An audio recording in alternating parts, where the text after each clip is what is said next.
Desafinada serenata. Jorge Medina García. Esta noche he venido otra vez a tocar el violín para el sapo. Había prometido nunca más volver a tocarlo, pero es cierto lo que dice mi mamá, de que no hay que andar diciendo de esta agua no beberé. En realidad, ella es mi abuela, pero yo le digo mamá, porque es como mi mamá, y es muy raro que ella se equivoque,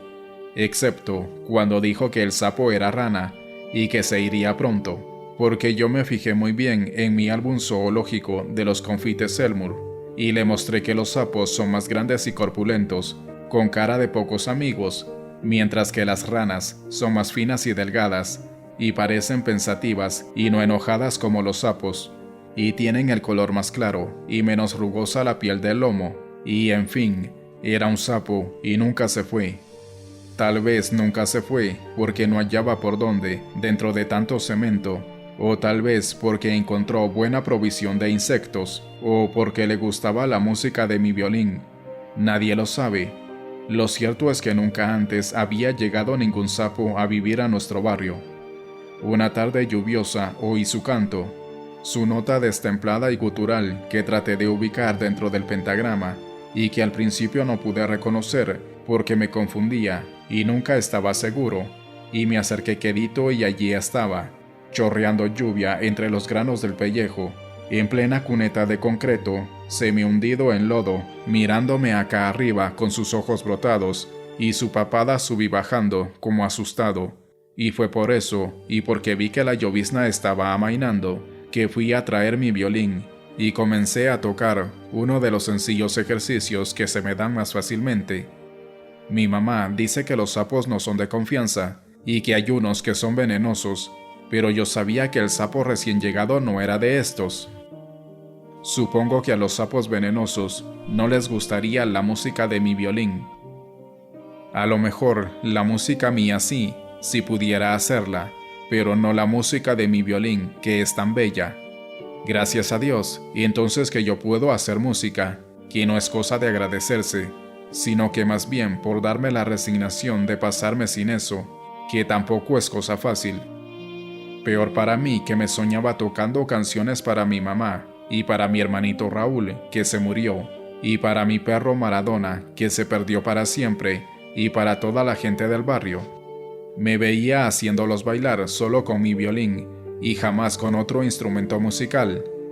Hasta con un violín cualquiera, porque en ese tiempo, aunque mi mamá ya sabía lo que yo quería, no reunía el suficiente dinero para comprarme uno y matricularme en la escuela de música, como le aconsejaba don Ramón, un señor jubilado que viene a visitarnos cuando no se lo impide la artritis.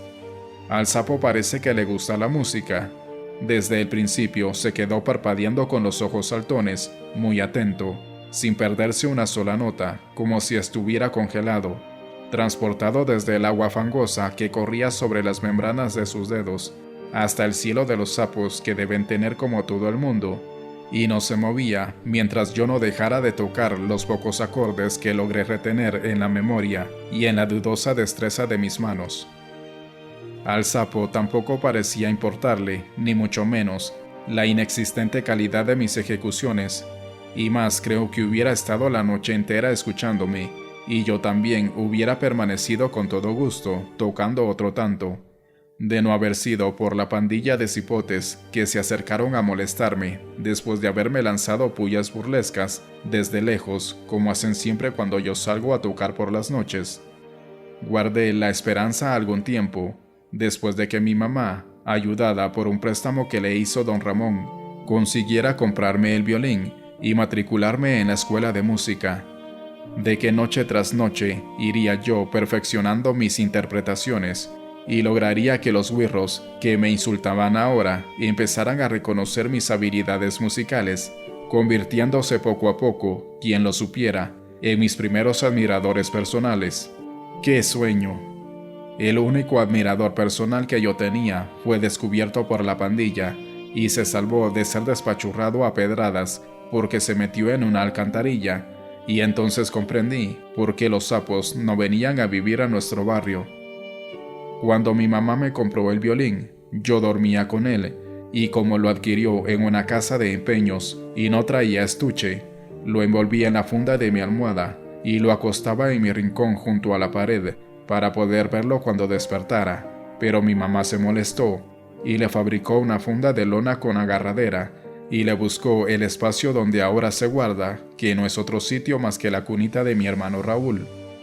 Al principio, ella no me dejaba ni tocarlo porque yo no sabía nada y lo podía arruinar, pero cuando salía a vender yo lograba arrancarle un chillido agudo y sostenido, que era como el llanto de un niñito. Vine a conocer y reconocer mi violín en la escuela de música. Allá me enseñaron que la varita se llama arco, y aprendí nombres como tabla armónica, clavijas, clavijero, mástil y diapasón, y me dijeron cómo agarrarlo, y comencé a sonarlo, y por ese tiempo, ¿no es cierto?, fue que apareció el animalito cantor, y comenzaron mis extraños conciertos. Jackson me pareció un nombre bonito para el sapo, así lo bauticé. Cuando yo no me asomaba en más de 2 noches seguidas, él se ponía a croar furiosamente. No sé si era porque yo no salía a tocar o era porque estaba lloviendo, pero no había manera de averiguarlo, ya que yo no salía precisamente porque estaba lloviendo, y el agua arruina los violines y los pianos y los acordeones, y lo que no arruina es la voz de los sapos y de las ranas. A lo mejor por eso se ponía a cantar con toda tranquilidad y sin preocupaciones, como uno canta cuando se está bañando. Y una noche de tantas, le reconocí con toda claridad, entre las indefinidas notas de su canto, una que era primordial en él y que era sol, indiscutiblemente, y aunque caía una ligera garúa, mi alegría fue tan fuerte que salí a tocarle en sol, como yo mal podía, el mismo ejercicio de todas las noches, y durante largo tiempo aquella noche embrujada se escuchó la serenata,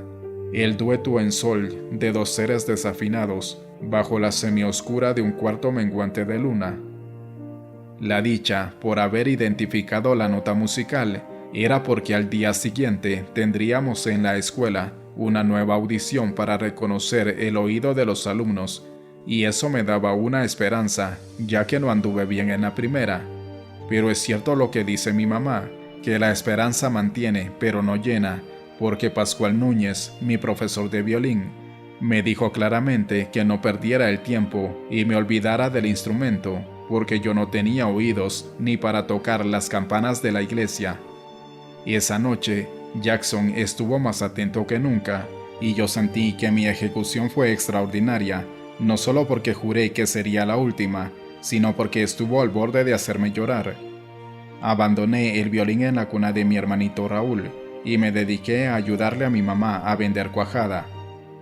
Por la mañana llegaba el lechero y nos dejaba varias botellas de leche, que mi mamá desparramaba sobre la cóncava superficie de 2 bateas de caoba donde la dejaba reposar.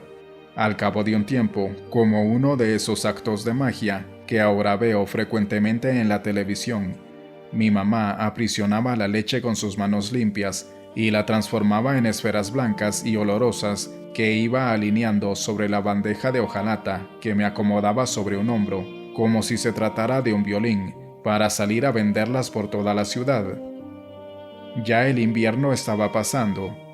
A veces yo regresaba muy tarde y caía rendido sobre la cama sin haber tenido tiempo de quitarme los zapatos húmedos, pero otras lo hacía temprano y me quedaba un rato sentado en el umbral hasta que todo se calmaba y oía sobre los chirridos de los insectos de la noche la clara sol del sapo que seguía cantando imperturbable desde la cuneta cercana. Conforme se iba el invierno, sus cantos se fueron espaciando poco a poco, hasta que una noche me di cuenta de que habían desaparecido por completo. Como esa vez no me sentía tan cansado, me levanté a buscarlo donde tantas veces él había escuchado con la mayor formalidad mi pobre solo de violín. No estaba. Lo busqué por otros lados inútilmente. Después de un rato, ayudado por el rayo de luz de una vieja linterna de mano, me enteré que permanecía en su sitio. Lo miré largamente con dolor y me acordé de lo que dice mi mamá, que no hay que decir de esta agua no beberé, y me fui a traer el violín, y aquí he vuelto. Aquí estoy de nuevo tocando, mientras aprendo otros, el ejercicio que Jackson conocía a la perfección, pero que ahora no puede escuchar debajo de tanta piedra que lo cubre, y que callaron por una eternidad el sol hermoso de su canto.